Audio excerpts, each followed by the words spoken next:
What ended up happening when I made that decision to scale from freelancer to the agency business model that the Blogsmith, my company, uses now, is I knew that I had to codify our processes. I had to codify things, and I had to figure out the best way to delegate. Maddie Osman is our guest today on Callum Connect's Micro Podcast. Maddie is the founder of The Blogsmith, content agency, and the author of Writing for Humans and Robots, The New Rules of Content Style.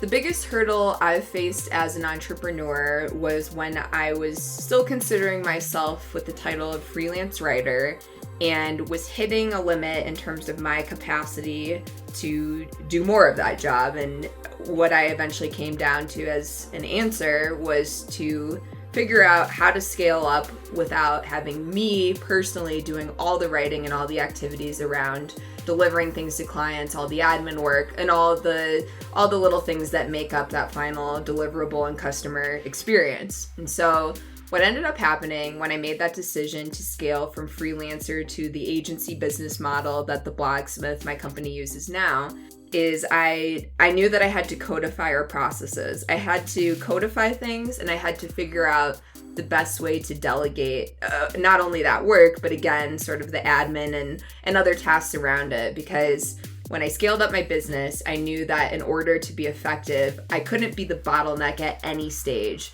Again, whether that comes to producing the work or even billing the client, responding to clients, anything that has to do with moving a project forward and moving business relationships forward. So what I did to try to solve this was, first, I started by basically being every position: the account manager, the project manager, the writer, the keyword researcher, the billing person, whatever.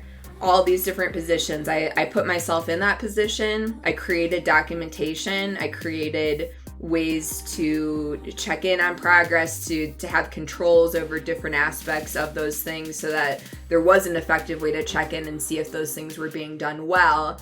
The other big thing that helped my business specifically, this content creation world, was I developed a proprietary style guide for the Blogsmith called the Blogsmith Style Guide. And it's much like AP Style, if you're familiar with that. But the idea being that we have a standard way to approach things like headings and links and word choice and how we refer to our clients and all those little details that repeat across multiple different content pieces across multiple different clients, and then for use by multiple different writers and editors on my team. And it wasn't until I established that style guide and I looped everyone in on that, and the editors started using that with writers to reinforce the way things should be done. It wasn't really until that point that my business was able to effectively scale from me as a freelance writer, or even me as kind of the editor for a small team of freelance writers, to where we're at now, which is a place where the business operates without needing my direct inputs at all moments in order for things to move forward. Nowadays, my role is more about growth, sort of like the business development, the more like wide-scale branding, and also process development and things like that, versus having to be a direct contact for clients or being the writer and all those things. And because I know that all these different roles are being taken care of, because I've been in those roles, I've delegated those roles, I've created systems around those roles, it's only now that I can focus on this new role of growth, and even aspects of that could probably be delegated in the future. So that's the next place where I'm the bottleneck, and that's the next solution to solve. But the good news is at this point, the business more or less is able to run on its own. And as a last thought here, check out my book, Writing for Humans and Robots, The New Rules of Content Style. It's based on the Blogsmith Style Guide.